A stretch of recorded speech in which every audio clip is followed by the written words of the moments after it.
Seja bem-vindo a essa primeira edição desse novo formato do XamãsConet. Para quem já conhece o projeto XamãsConet, sabe que ele começou a ser produzido em 2014 e teve 3 edições, em 2015, 2017 e 2019, com mais de 19 países sendo representados nesse congresso, mais de 20 etnias que trouxe aqui sua sabedoria, seus conhecimentos e mais de 170 condutores xamânicos estiveram presentes nesse que pode ser considerado que até então é o maior congresso internacional de xamanismo, pelo menos que eu tenho conhecimento, esse é o maior congresso internacional de xamanismo que reuniu tantos condutores e aqui no Brasil os pioneiros desses caminhos xamânicos estão presentes.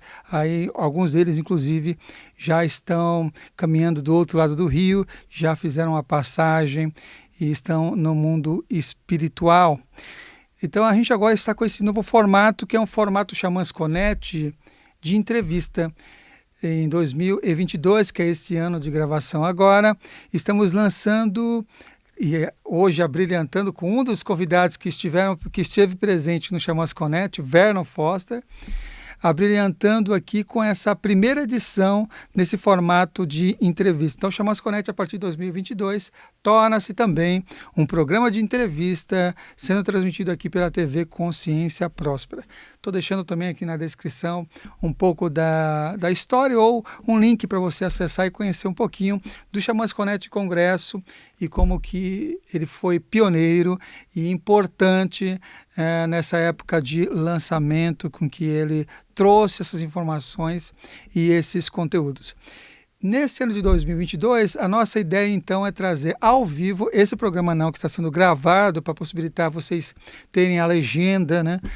Porque vai ser em entrevista em inglês com o Vernon Foster, ter a legenda aqui. Então esse é gravado, mas os outros programas, ou os programas em português, eles serão todos ao vivo. Esse é o nosso intento, ter todos ao vivo de terça a sexta-feira, nesse horário que nós estamos transmitindo, que é às 18h30. Então fique atenado. Entra também no Instagram, porque lá esse Instagram que está aparecendo, porque lá a gente disponibiliza toda a programação semanal dos convidados, aqui também do XamãsConet, e também colocamos lá, adicionamos também no Instagram toda a programação da TV Consciência Próspera, e você acaba nos seguindo. Convido também você a se inscrever no canal, está aqui com a gente. Se você está se inscrevendo pelo canal específico XamãsConet, estamos aí começando essa transmissão, então o canal está bem pequenininho e estamos transmitindo simultaneamente pelo canal da TV Consciência Próspera. Em ambos os canais, se você tem sintonia com xamanismo, paganismo, espiritualidade da terra, espiritualidade natural, o Wicca, magia, todas essas medicinas chamadas medicina da terra ou conexões com os povos originários ou espiritualidades originais, você pode estar encontrando aqui nesse programa XamãsConet. Espero que vocês gostem, que tenha pessoas que realmente estejam, que curtam esse conteúdo e essas informações, já nessa temática mais conectada com o xamanismo aqui no XamãsConet. E para brilhantar aqui nosso programa de estreia, Vernon Foster, que está aqui, nós estamos fazendo a gravação nesse formato online, né? Vernon Foster, que é uma das grandes lideranças indígenas atuais dos Estados Unidos, é um dançarino do sol, vocês vão entender o que é o dançarino do sol, e se você ainda não conhece, é guardião da Chanumpa, se especializou em trazer cura e equilíbrio para as energias das pessoas através da extração e também trazendo modelos de NIP, de tenda do suor, é outro assunto também que nós iremos abordar aqui nesse nosso bate-papo com o Vernon Foster. E seu nome indígena Lakota é Wakia Un Manee, Wakia Un Manee, que significa aquele que anda com o trovão. Ele tem sido um ativista para o povo indígena norte-americano desde 1968. e foi diretor regional do movimento indígena do sudoeste americano, que é um lugar realmente muito especial. Estive por lá diversas vezes no sudoeste americano, um dos lugares de grande conexão com essa espiritualidade da terra, com esses povos que trazem a sua sabedoria e cerimônias que possibilitam uma conexão integrativa com o nosso ser. O Vernon, ele é um curandeiro que usa métodos de cura nativa, de cura indígena, secular, e ele também ajuda a desenvolver programas culturais e educacionais como professor, como conferencista, e ele está no Brasil.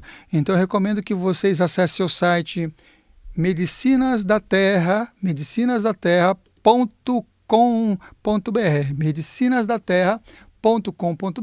Esse medicinasdaterra.com.br é um site da nossa irmã, amiga Adriana Ocelotti. Lá você vai ter a programação aqui no Brasil das atividades que o Vernon Foster vem desenvolvendo por aqui, e você poderá ter a oportunidade de interagir com ele presencialmente nessas atividades que ele desenvolve. Se você curtir aqui então esse nosso bate-papo, também compartilhe com os amigos, compartilhe com outras pessoas que têm sintonia. Tem novidades aqui no programa de hoje. Vamos lá? Agora vou pedir aqui para o Vernon. Vernon, por favor, traz uma canção. Traz uma canção para a gente iniciar esse nosso programa, nesse formato de programa XamãsConet, entrevista aqui com as pessoas. Esse espírito dessa medicina da canção é sempre algo que nos traz, mais do que uma tapeçaria sonora, traz o espírito da vibração do tambor, o espírito da vibração da nossa alma e o significado que se conecta com a profundidade que o canto reverbera. Então, por favor, traz um canto de abertura aqui para essa nossa primeira edição deste formato, né, do XamãsConet Entrevista. You know, before I shared this song is the song of the American Indian movement, the movement that started in 1968. Unfortunately, we just lost a couple weeks ago the last remaining founder of the American Indian movement, which historically has made great changes throughout Indian country, have made historic changes for the native people of Americas. And so this song is honoring their legacy and honoring the movement that continues today to keep their legacy alive, to keep moving forward for the rights and for the understanding and representing and benefiting the American Indian movement.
This song became known as the American Indian Movement's national anthem.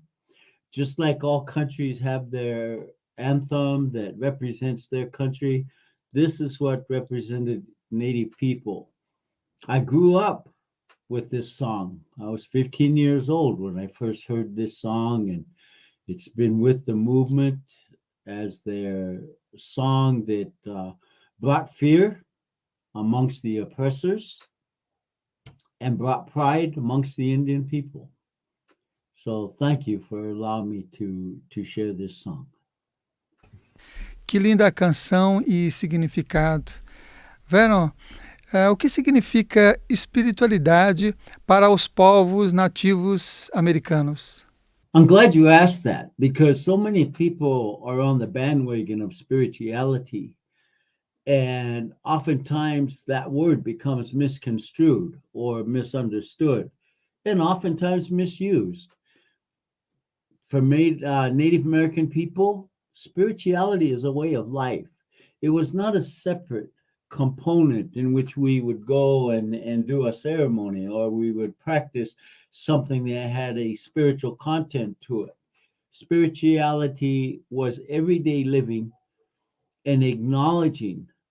This is what spirituality is: acknowledging and respecting the beauty of all creation, of all life, mitaki oyasin, understanding our relatives, understanding our relationship to all living things. So when we talk about spirituality, it is not something that we have to practice. It is not something that we separate from our everyday life. So it became second nature to wake up in the morning and to say thank you. You know, those simple words, Pilamielo, thank you, Creator, for this day, for me waking up for another day, for all that you are going to bring to me throughout this day. Excuse me. And that's all it was simple acknowledgement and respect for creation, all life, because we are connected to all life. This is why we use that term, mitaki oyasin. We are related, all my relations. Sabemos que agora existe liberdade para expressar e fazer cerimônias. Mas sabemos que quando você era jovem, havia restrições para viver esse modo de vida, para viver esse caminho de vida. Conte um pouco dessa história. Yeah, excuse me. And, I think today, that's why we love and we respect and we honor those that want to learn the Native American culture, but there must be also a historic understanding that it was not always so beautiful as what we perceive it today in our spiritual circles, if you will. There was a lot of hardship, there was a lot of pain. You know, for many cultures, their mother tongue is the language that they were given and a language that they can speak throughout their life. Well, we were given that too, as well as Native people. But eventually, uh, we were not allowed to speak our language. And what's so ironic about it is we were not allowed, let's say in 1942 even, to speak our language. Yet they used our language to defeat uh, adversaries in World War II, World War I, the Desert Storm, all the major conflicts that the United States has been involved with has utilized the Native American language. So going back historically, we're not allowed to speak our language, do our dances, believe in life, believe in Mother Earth, believe in our relationship and understanding that relationship. We were basically prisoners in prison camps. People see our reservations today as a land base.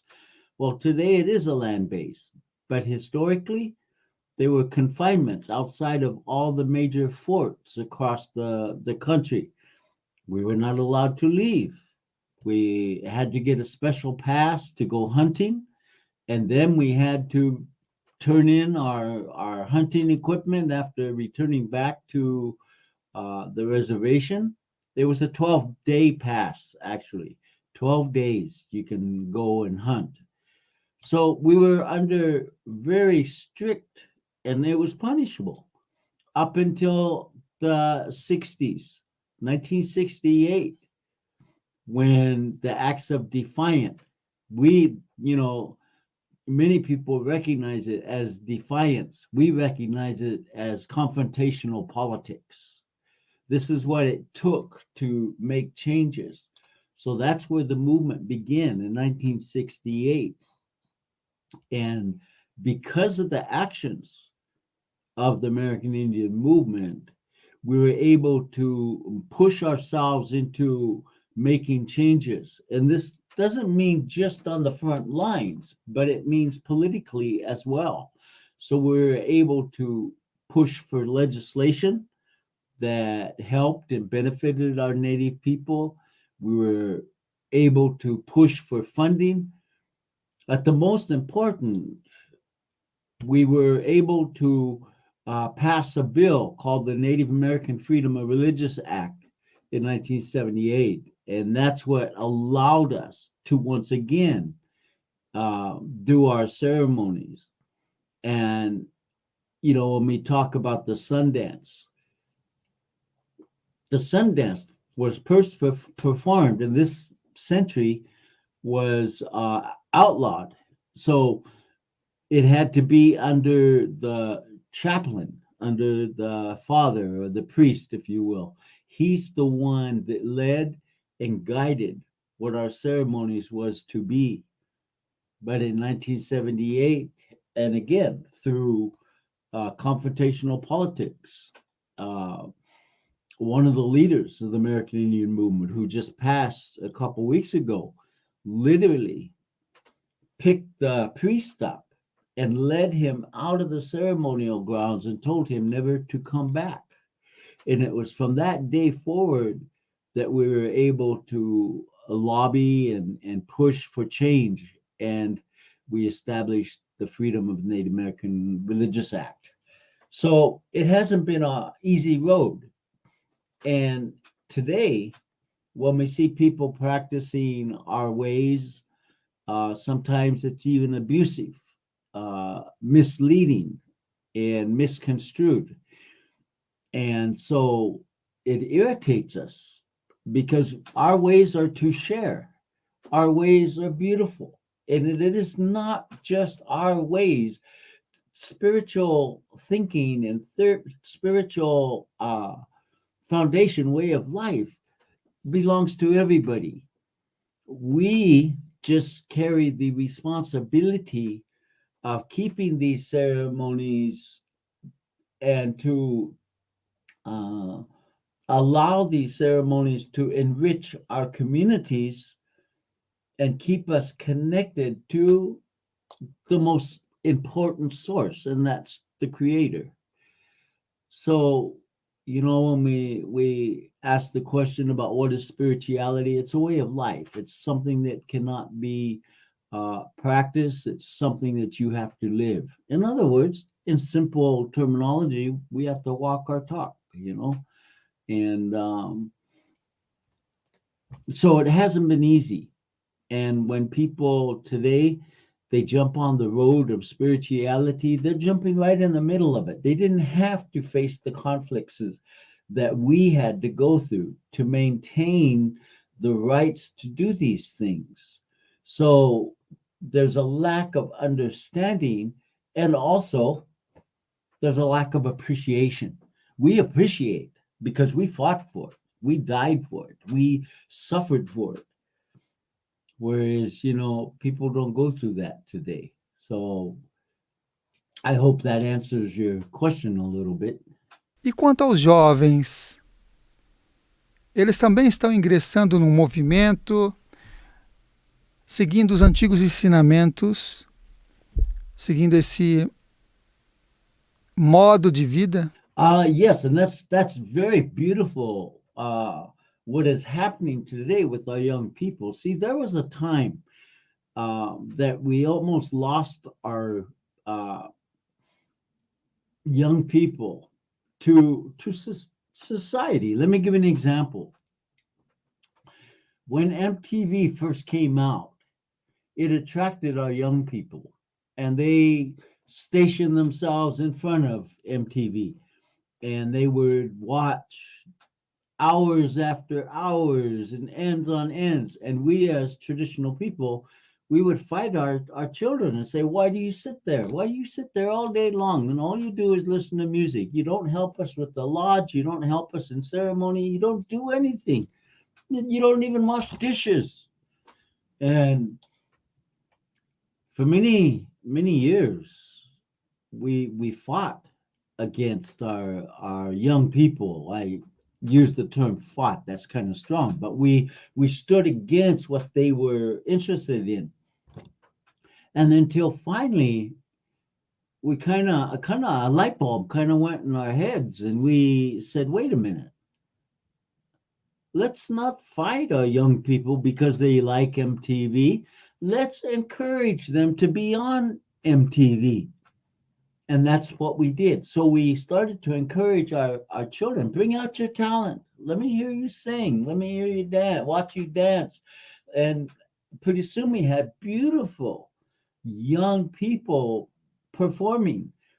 And so we took it a step further. And every time we had a ceremony, if we were going to have a ceremony Saturday evening, we would call a group of young people to come and perform with us in the afternoon. They come and do their rap or hip hop or country style or whatever it is. And we started to embrace their talent and their skills. And more that brought them in. So even today, as our young hip hop artists, native hip hop artists, they don't talk about drugs. They don't talk about beating up the police. They don't talk about derogatory terms of women. They talk about pride. They talk about what Native people have gone through and where we have come. Just a short term is termination, extinction, elimination, degradation, segregation. Those are the time of things that they're talking about. And because of that, now they've taken the lead where us elders, we can kind of step back for a minute and become advisors to our young people as they take the reins of the movement. So it is something that's going to continue. And let me say, for instance, that the American Indian movement started in 1968, along with the Black Panthers, the Brown Berets, the Weathermen, which was a white political organization that fought against the war. All of those we call organizations, I guess. All of those organizations, they fell by the wayside. They eventually died out or so oppressed that they stopped doing what they were doing. American Indian movement is the only movement that has never quit, has never died out. And so our legacy of the American Indian movement is being passed on to our next generation. My daughters say, I'm the second generation of the American Indian movement. My daughters are the third generation of the American Indian movement. And that's the way it's passed on. So our young people, they're coming back. They've came back to us. They're the ones that are leading the charge in bringing back ceremony and bringing back the traditions and the culture of the people, influencing many other young people to learn the language, to learn the culture, to learn the tradition.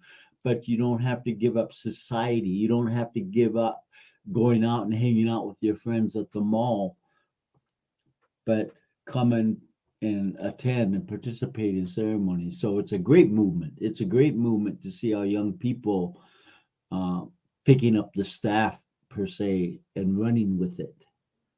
Na sua opinião, Vernon, qual a importância de honrarmos os nossos ancestrais?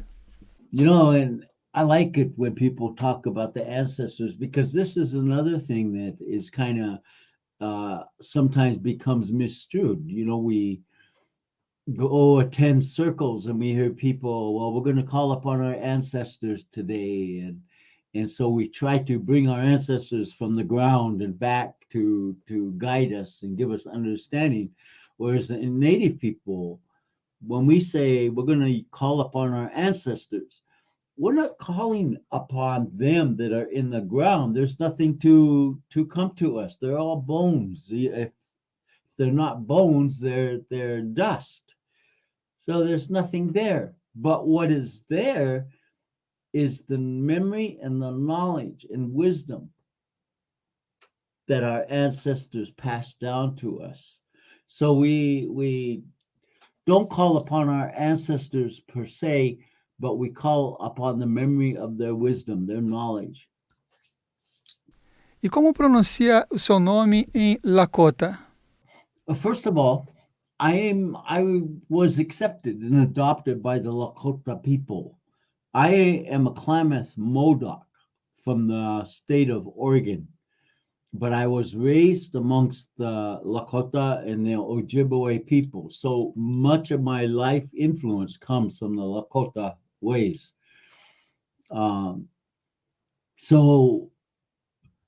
Given my name in my own language is Tik Tik Uitse. Thunder, or he likes the thunder. My name that was given to me in Lakota, Wakia Un Manee, and that translates into thunder. He walks with. And in the Native culture, our names change.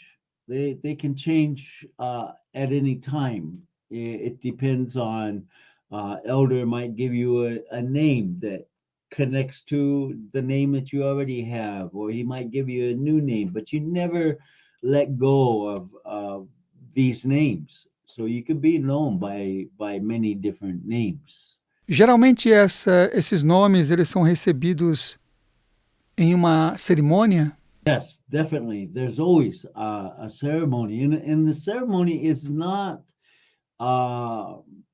let's say, activating or implementing your name. The ceremony is giving thanks and recognition of the name that you're being given. And so the reason they have ceremony is because to have a native name, you go in front of the people. You have to have recognition from the native people saying, well, we're going to recognize him today, not as Vernon Foster, but we're going to recognize him as Wakia. So they would bring me up in the circle during ceremony, which is a feast and singing and dancing and talking about me, my life, and what I've experienced and those. And they say, okay, from now on or this day forward, he is known as Wakia Un Manee. This is his circle name, his spiritual name. And when he comes into our circle, this is what we will recognize him as. And so it's a great ceremony. It's the changing of who we are, kind of a renewal, a rebirth in giving a name. Oftentimes, traditionally, children were named, but only a year after they have been born, so that their grandparents, and they were usually named by the grandparents, but they were given that year to be observed. So the people and the grandparents would observe that child and find the characteristics of what that child is, and that child might be drawn to the rain, so he would be given a name, something with a name, rain in it. So that was an important part of ceremony. É possível que esse nome possa ser mudado quando a criança se torna adulta?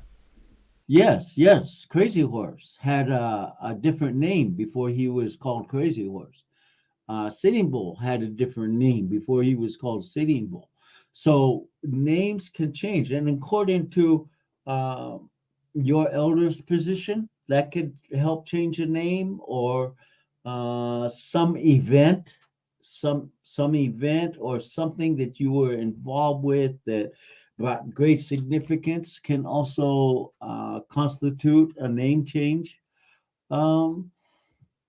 It depends on how you live your life and how you observe from your community. So all of these things, that we're talking about right now, are things that are being overlooked by today's spiritual circles, if you will. People just start calling themselves waterfall woman or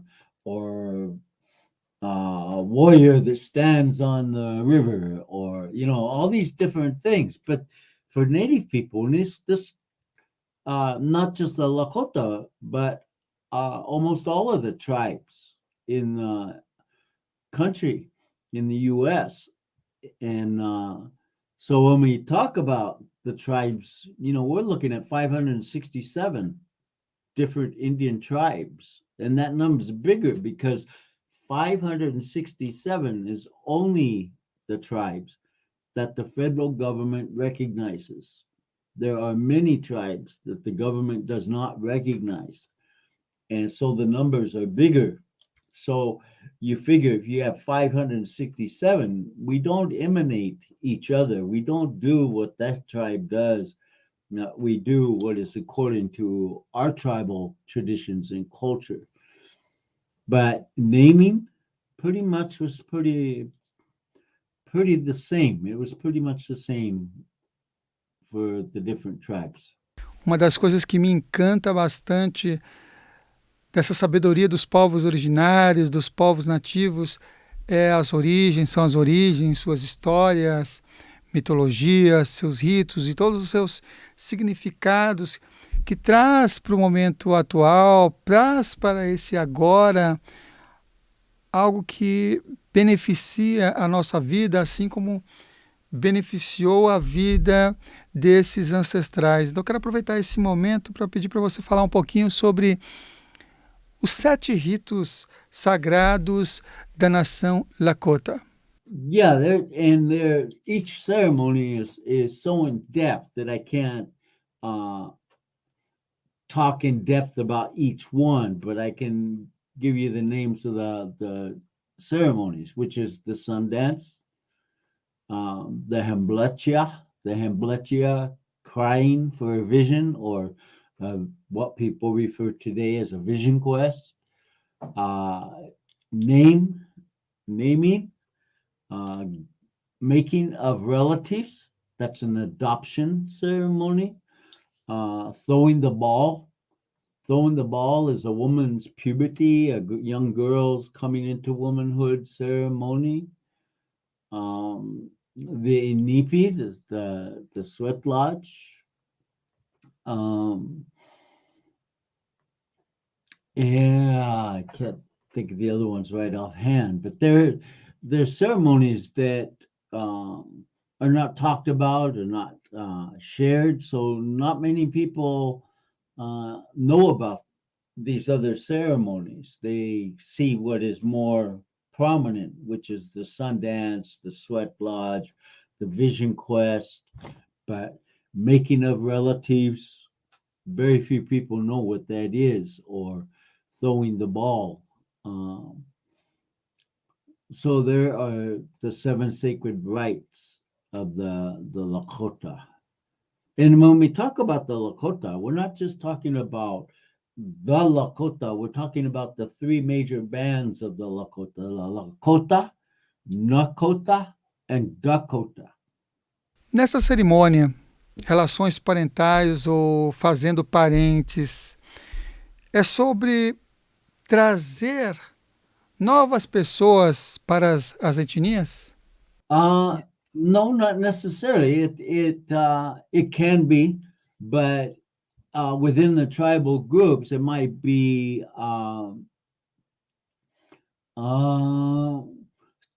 two people from the same tribe, but different families. And one family would like to adopt this person or this boy. It doesn't have to be a child.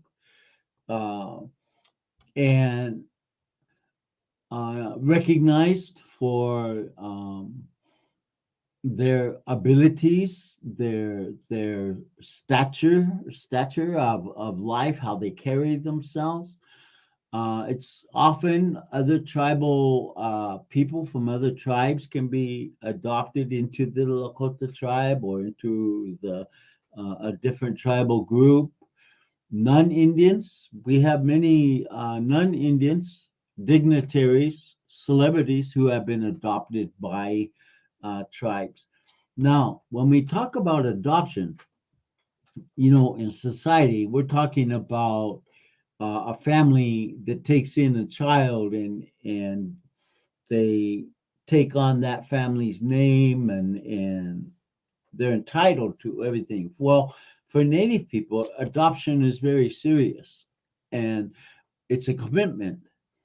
So if I adopt you into the tribe and I adopt you as my sister, then I have every responsibility to take care of you as a sister because you have become my sister. So therefore, you're entitled to everything that my blood sister is entitled to. And if you're having a difficult time in your life and you need help, then it's my responsibility to be there to help you, and vice versa. If I need help, then you should be there to offer that help. So adoption is taken very seriously. And and we say the term kola, a lot of people translate as friend. Well, it does mean friend, but using the term kola means more than a friend, bigger than a friend, closer than a friend. So making of relatives is a very serious matter. And if you're adopted into a tribe, then you have all the tribal rights of the tribe that you have been adopted into. Vernon, traz um pouco sobre a cerimônia das mulheres, mesmo você sendo uma voz masculina, aquele que anda com o trovão.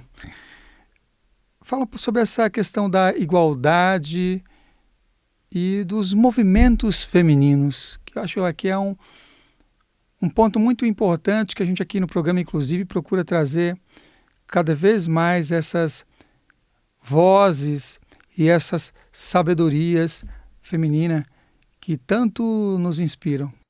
Yeah, that's just it. I'm glad you say that because, you know, today society, we seek equality, and sometimes we don't fully get the grasp of what equality is. Therefore, you have the women's movement, which has become a separate movement that wanted to do things that a male did. In our culture, we do not have that. We have equality, although the women had their role and the men had their role, and each one was respected. One was not greater than the other. And therefore, because of that equality, there was no need to want what the men wanted, or men wanted what women wanted or had. So that equality. So throwing the ball, I can't really talk about that because I'm not a woman. And there are things that should be shared by a woman uh, to women. And therefore, I can't elaborate too much about the woman's side of things. You can tell today who women have been taught by. For an example, we hear the term so commonly, aho, aho.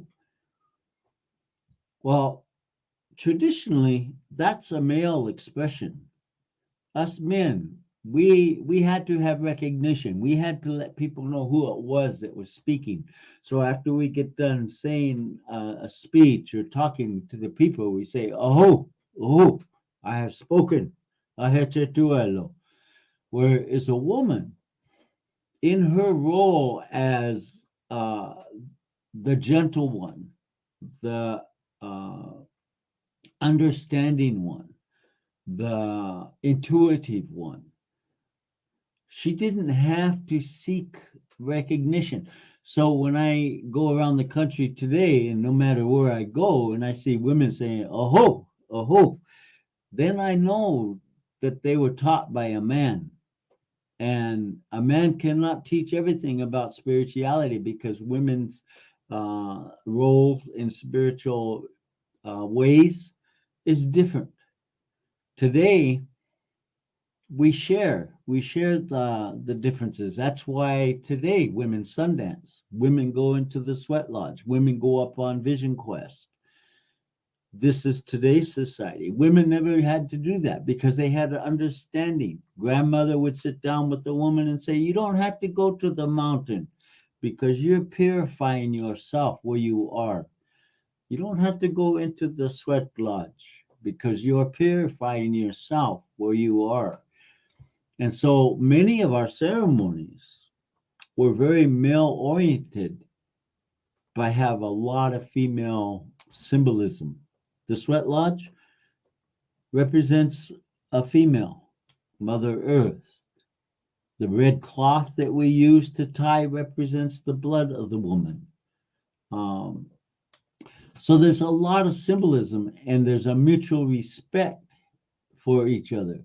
So I'm really glad to hear you say that as a man, I don't carry the woman's knowledge.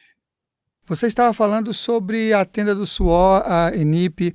Você pode relacionar a tenda do suor com as constelações no céu? Yes, definitely. When we look at the constellations, first you have to understand that the knowledge, the star knowledge of the Lakota people, and there are certain people that carry that knowledge of the stars. Not every man or woman knew the knowledge of the stars, just like any other medicines. Um, so the star keepers knew the constellations. We didn't have Orion. We didn't have those type of constellations. We had the Inipi, the sweat lodge in the sky. A lot of people refer to, well, let me give an example, the Big Dipper. A lot of people know the seven stars as the Big Dipper. There's two aspects of the seven stars. One we refer to as the seven brothers and one sister. And then also what makes up the Inipi. So the four stars that make the dipper, the bowl part of the dipper, that is the Inipi. And then the star behind that is the doorway to that Inipi. And then the star behind that one is the altar. And the star behind that one is the fireplace. And the reason the handle points down to the earth is that is the path that we took when we came down into this world. That's why the Lakota refer to themselves as the Star Nation people. That is the true red road. A lot of people, again, we use that terminology, the red road. I follow the red road. I have an organization called the Red Road Buffalo Seekers. You know, we use that term, but the actual red road is that constellation. That's the path. And the only time we're going to walk that path is when we're ready to go back into the stars and back through that Inipi in the sky. That's when we're going to walk that path.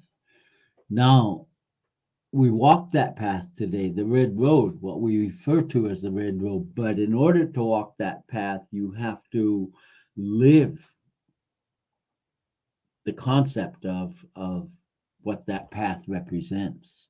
That path represents us making our way to Creator.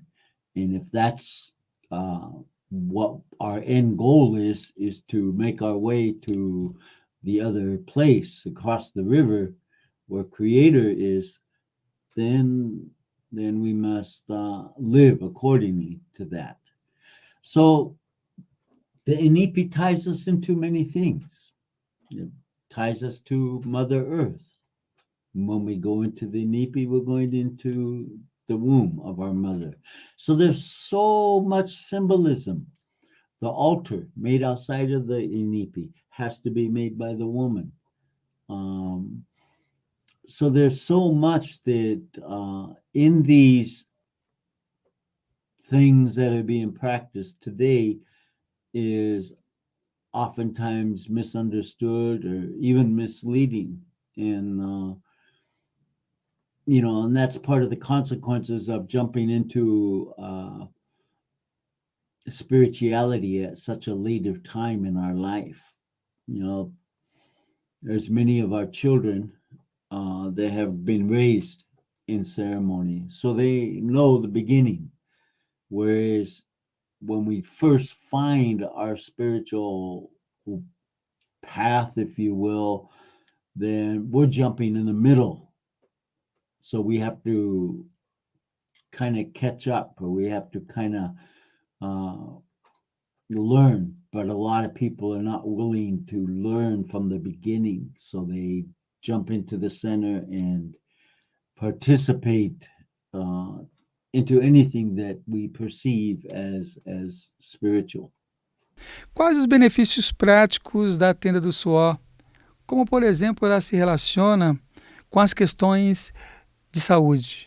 Yeah, and it's nice that you asked that, because just a couple of years ago, the National Military Veterans Association of the United States recognized and openly stated that the Native American, and I'm quoting, the Native American sweat lodge is the leading cure for PSD, past war syndrome.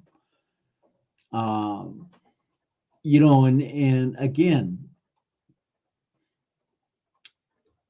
in the world today, there are many sweat lodges and people doing sweat lodges, but it's only for a weekend activity or a weekend workshop or a retreat.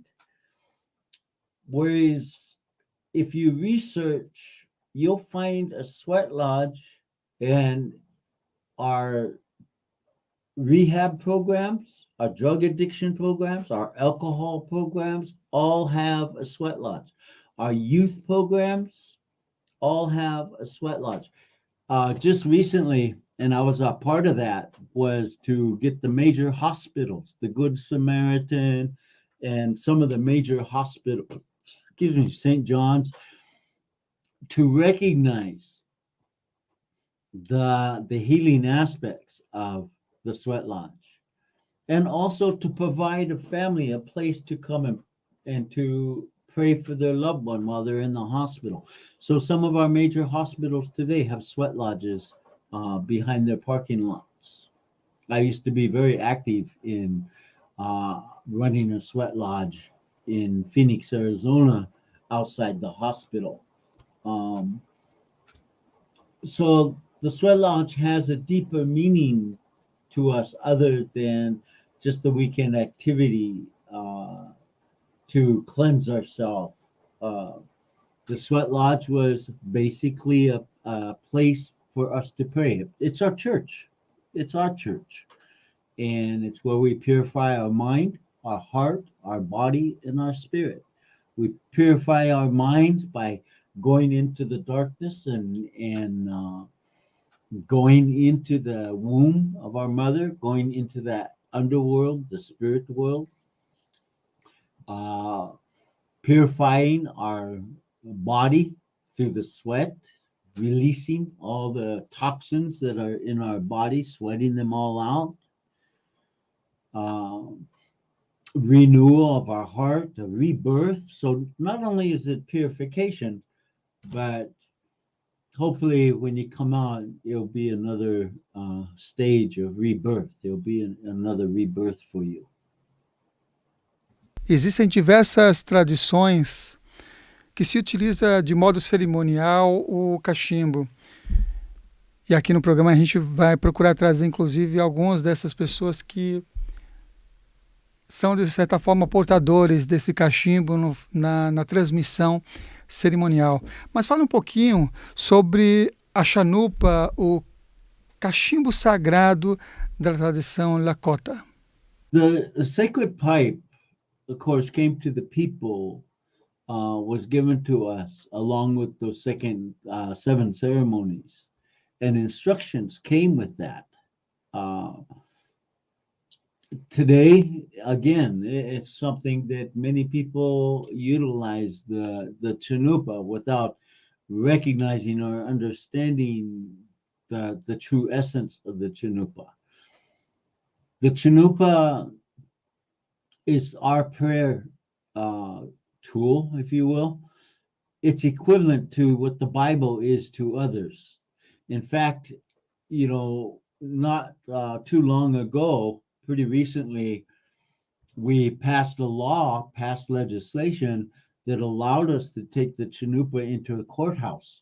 So when we go into the courthouse for whatever reason, and we take that oath, we don't put our hands on the Bible.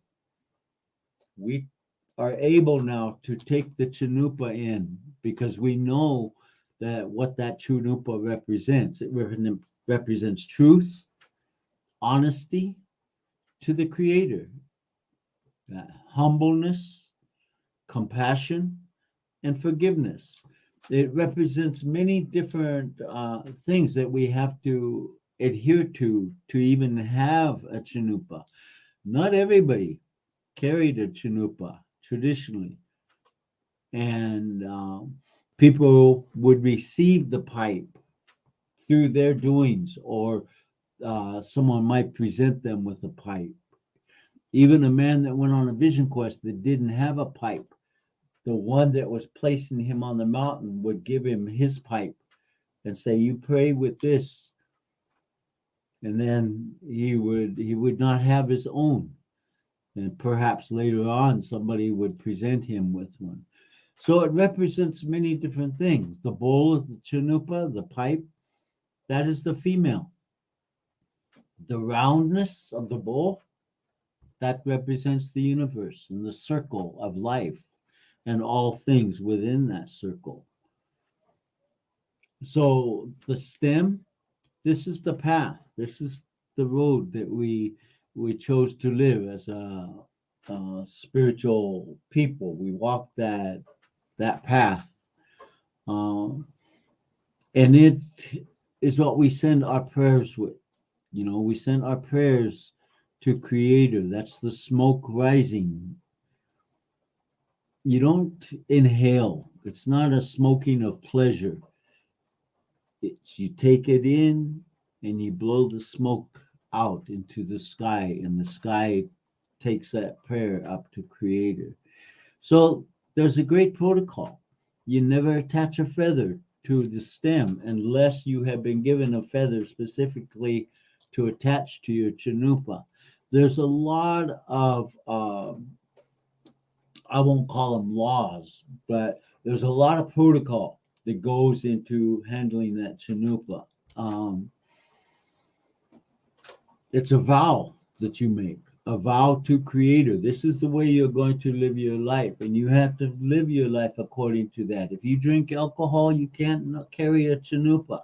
You have to put it away or give it away. So there are certain things that you have to abide by, because that Chanumpa is so sacred. We say it has a life, and it knows when it's being abused. I've been in ceremonies where people had Chanumpas and it jumped out of their hands, fell to the ground, and shattered and broke. And, you know, these are not things that you can go out and buy, or you can go out and just get one because this looks good to pray with. So these are the types of understanding that people have to begin to have patience in learning about these things, so they have greater significance. The more significance something has, the bigger the gratitude, because we don't take it for granted. Qual a função do Medicine Bag? De alguma forma é um lembrete do caminho? Cada pessoa pode ser considerado um medicine bag, um homem medicina ou uma mulher medicina? Essa é uma das dúvidas que de vez em quando aparece aqui no nosso canal com essa temática do medicine bag. Fala um pouquinho sobre isso. No, it's a medicine bag was a common little bag that anybody would carry. It's much like our aspirin today. You can go to anybody's house and ask for aspirin, and they'll just go to the medicine cabinet, and every household has aspirin. Well, that's the way it is with the medicine bag. Everybody knew what it was, understood it, and pretty much everybody had a medicine bag. Different sizes, different shapes, different colors, decorated according to their dream, their vision, or what they might have. Oftentimes, in a medicine bag, nobody knew what existed in that medicine bag. When we talk about a medicine bag, we're talking about a very small one that could be worn around the neck. Spiritually, it was a reminder of the path in which we walk.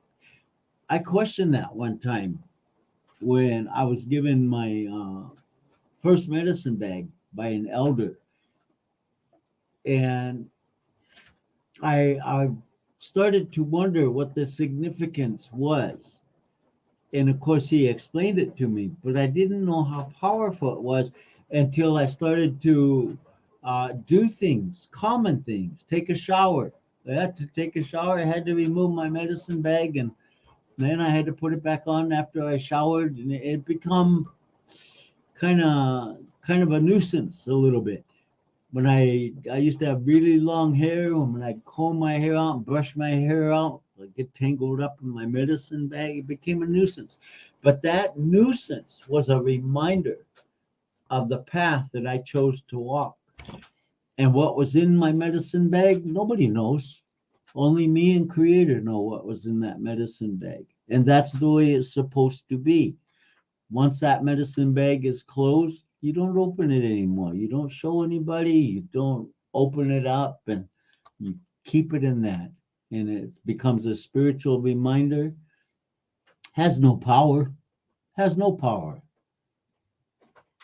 Just like many of our sacred items that we carry, has no power.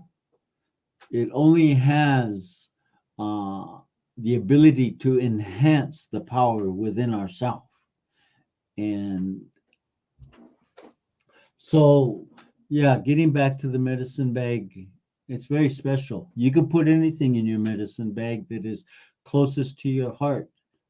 Some people might put grandma's wedding ring or grandma's locket or a piece of grass or sage or buffalo hair or whatever it might be, a twig. Some people I noticed today when we cut down the Sundance tree, and some people gather the chips from the tree that fell on the ground, and sometimes they'll put that in their medicine bag. So the contents is something sacred to you, and only you and Creator knows what's in that medicine bag. So it's not just an adornment, but it's a spiritual reminder of the path that we chose to live. Vernon, o que você pensa sobre a morte e a vida após a morte? Well, a lot of people, a lot of tribes, I should say, many of them believe in reincarnation, what we can call reincarnation. Many tribes don't. But the reincarnation that we believe in is coming back, not as a different person. We don't, if we're Indian and we come back into a life, we come back as an Indian, but we just relive what we failed to do or didn't do in our previous life. But it's not something that we pay much attention to. We don't, much like other cultures talk about past lives, and that becomes a big influence in their life. It doesn't have that big of much influence on us. One of the tribes believe they come back as a snake, a rattlesnake. So there's many different ideas, concepts. Again, we're dealing with so many different tribal groups. Each one has their own belief and their own stories. But for us, if we have to relive our life, we come back and we either live the way we were supposed to live that we didn't, or we come back and finish something that we left incomplete. Existe diferença entre o Ankatanka e o Ankatanka Tunkashila? Qual o significado espiritual? It's okay. Think about in Christianity, you have the Father, you have the Son, and you have the Holy Spirit.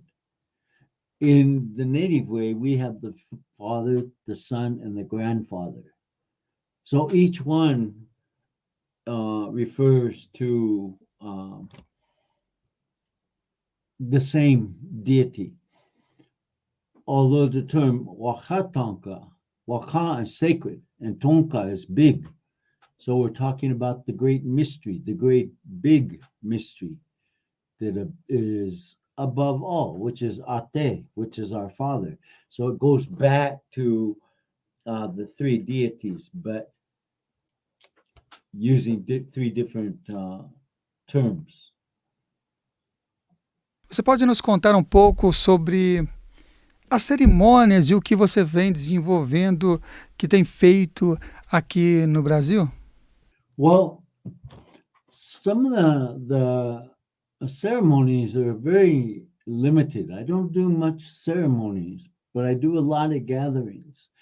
And the gatherings that I do, I don't really refer to them as ceremonies. First of all, let's take society today. There's a lot of people in need. There's a lot of people that are sick socially, mentally, spiritually. As a therapist or as a counselor, sometimes I'll sit and work with a group of people.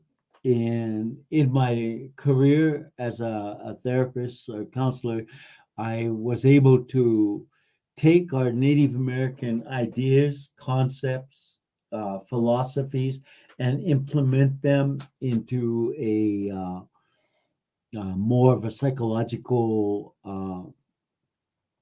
technique or therapy, and being able to work with the states and work with different organizations in implementing exercises, therapeutic exercises, implementing our spiritual ways. So I do a nipi, I do the sweat lodge, but I don't refer to it as a ceremony. I refer to it as a spiritual gathering. I try really hard to stay away from terminologies that have become exploited, because I very strongly believe that once we exploit something, it loses its origin. So I try to not use terminology that is so common. So I have spiritual gatherings, and I do individual work. Some I don't like to use the word healing, because I don't do the healing. All I do is the prayer for the people. But sometimes I do it on an individual basis. And getting ready to bring the Sundance to Brazil, which is a big endeavor, which is something that I've thought about and dreamed about, and others have dreamed about for a long time. But it's not just something that you could throw together for the weekend. There's lots and lots of involvement on everybody's part, and it takes a very strong joint interest to make that happen. Drumming circles, I sit and sing with people and try to, again, bring knowledge and wisdom through these things that I do. So if I have a drumming circle, we open up with prayer. I tell the story about how the drum came to the people, the origins of it, what it represents. And going back to what you were referring to earlier on behalf of the women, it was the women. It was the women that gave us the Chanumpa. It was a woman that gave us the drum. It was a woman that gave us the inipi. It was a woman that gave us peyote. All our spiritual ways were given to us by a woman, by a female. So I just wanted to throw that in while I'm thinking about that. But so I'm involved in many different things that I do, but I always try to bring some kind of teaching. And sometimes teaching isn't sitting in front of people. It's showing, it's being an example. And talk about common things. I really, really try to make an effort not to make things so philosophical and so flowery and beautiful that oftentimes it goes over the heads of people, or they don't get an understanding. So I'm very direct in saying simple things, because our people, our lifestyle is simple. We make it complicated, but the Native American life, very simple, common, but we don't have common sense today. We have to work on regaining that. So those are some of the things that I are involved with here in Brazil. Para as pessoas que estão acompanhando, eu reafirmo que entre no site medicinasdaterra.com.br, lá você vai ter informações e novidades que estão chegando nessa partilha que o Vernon está trazendo aqui para o Brasil. Vernon, para as pessoas que talvez estejam ouvindo pela primeira vez o termo Sundance, o que é a Sundance e como foi a sua primeira Sundance? Yeah, that's very in depth. I mean, it's a very long, in depth ceremony, which, by the way, I'm going to be sharing. Those that are interested in the Sundance and want to help or participate or come in to learn about it, I'm going to be having Zooms here pretty quick on the different steps of the Sundance, the protocols, the ceremonies, and all the steps. Right now, I'm working on the drum because singing is a very important, the most important part of the ceremony, Sundance, in all ceremonies. So I have a drum group that I've been working on here in Petropolis and Sao Paulo, and we recognize ourselves now as the Spirit Mountain Singers. And this is the drum that's going to be hosting the Sundance, bringing the Sundance. For myself, I've been in Sundance for 27 years. 27 years Sundancing, participating, and I started when I was 17 years old. When I went to my first Sundance, I didn't dance at that time, but I already participated and helped out in a couple of the Sundances. And in fact, I was at the very first Sundance that was defiant to the government's laws before it became a law allowing us. I was a young boy, just a young boy, and I participated and saw the very, very first Sundance of this century. So I've been doing it for many, many years. The Sundance itself is, again, it's a very manly dance, spiritually and historically and traditionally. It's a very manly dance, but the Sundance is full of symbolism, connected to our mother, connected to our birth. So it goes really in depth, and at this time, I really don't want to go too much in depth because I want to kind of save that for my Zoom and where I can kind of reflect and talk about it piece by piece. A man dances according to his dream or vision. For my dream, my vision, I was shown not to dance to the tree like the Sundance is the way we do today. We dance back and we dance up to the tree and touch it. In my vision, I was to hang from the tree.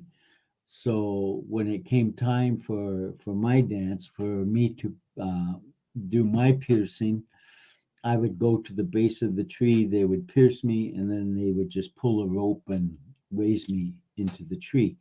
And I did that for so many years, up until just a couple years ago. I completed my last dance. I knew my body couldn't take it anymore. I didn't have a dream to do any other dance or to dance in any other way. But the medicine men at the time and the elders at that time told me I was getting too old to do the dancing the way I did. And so now I participate in the circles, and now I'm going to be opening up a circle. So it's a dance that has a lot of meaning, great depth to it. Vernon, gratidão pela disponibilidade, pelo carinho, pela partilha. Para as pessoas que estão aqui assistindo também, eu quero super agradecer o carinho. Se vocês gostaram desse formato do XamãsConet em formato de entrevista, curta aí esse vídeo, compartilhe com os amigos essa mensagem que foi trazida aqui por Wakia Un Manee, Aquele que anda com o trovão, Vernon Foster. Compartilhe com outras pessoas, quem sabe elas estão na mesma sintonia que você e vão se inspirar assim como você também se inspirou. Então, vamos juntos crescer também essa nossa rede de relações positivas. Mais uma vez, Vernon, gratidão pela disponibilidade, pela partilha, por ser você. Gratidão por ser você. Por favor, traz aqui para quem está nos assistindo uma mensagem de finalização desta edição do programa e um canto. Essa medicina que você, com coração, com alma, com espírito, traz com grande alegria e com grande gratidão pela vida. Yeah. For the people that are watching, thank you for viewing this tape, and I hope I've shared some little bit of knowledge and wisdom and help us move in the right direction. You know, I consider myself a common man. I don't refer to myself as a medicine man or a healer. I refer to myself maybe as a spiritual advisor. But my job, or my role, if you will, is to empower the people. And this is part of our spirituality as Native people. Our life is for the people, not for ourselves. And I've made that vow to be there for the people and do what I can for the people. And so, with that being said, I hope that the words that I share with you can empower you and to have the faith. You know, it wasn't too long ago that, I learned to live. And most importantly, I learned to love. And it began with me, going back a little ways in my life. It wasn't easy. I had a very, very rough, very ugly childhood, but I survived it.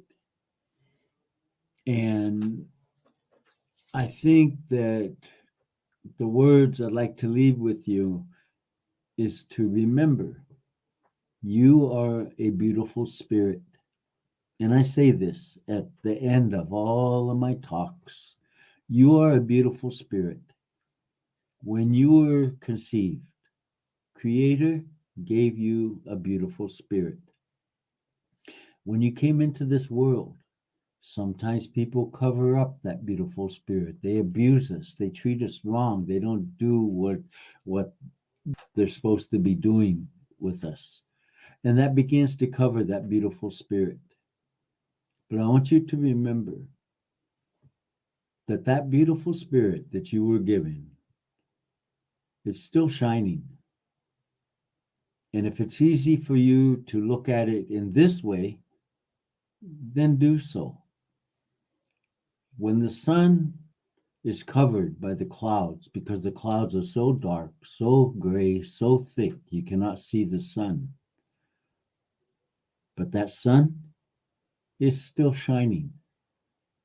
And this is the way your beautiful spirit is. No matter what has happened to us, no matter how much we've experienced in our life, good and bad, that spirit that you were given cannot be destroyed by anybody, nor yourself. It is still shining. Once you uncover that and expose the beautiful spirit within yourself, you'll find so much enrichment, so much empowerment, and you'll discover love.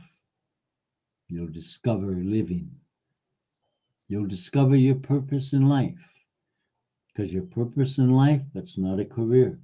Your purpose in life is to live. Live the best you can. Be happy with your life. So I want to thank you for allowing me to share these words. And now I want to share a song with you that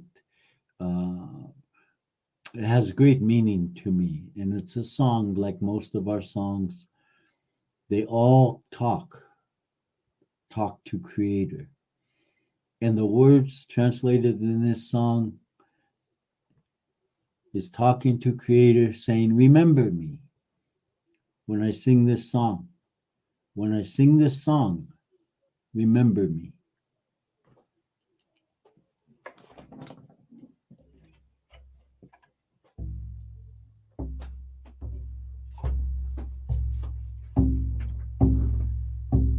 Ola wakele mixuyapo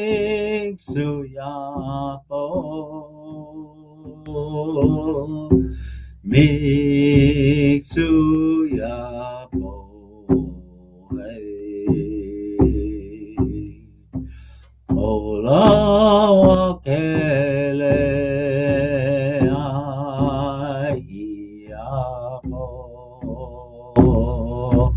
Mixuyapo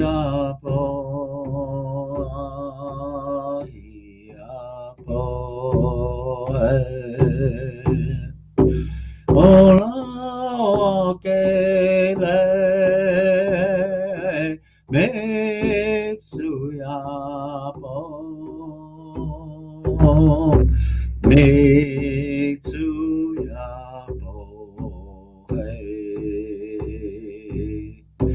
Ola wakele aiapo mixoyapo aiapo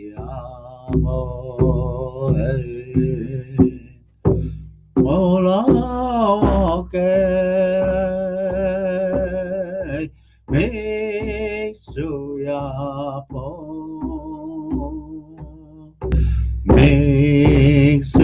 Mixuyapo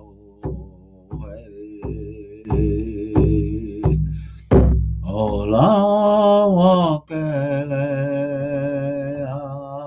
aiapo Mixuyapo aiapo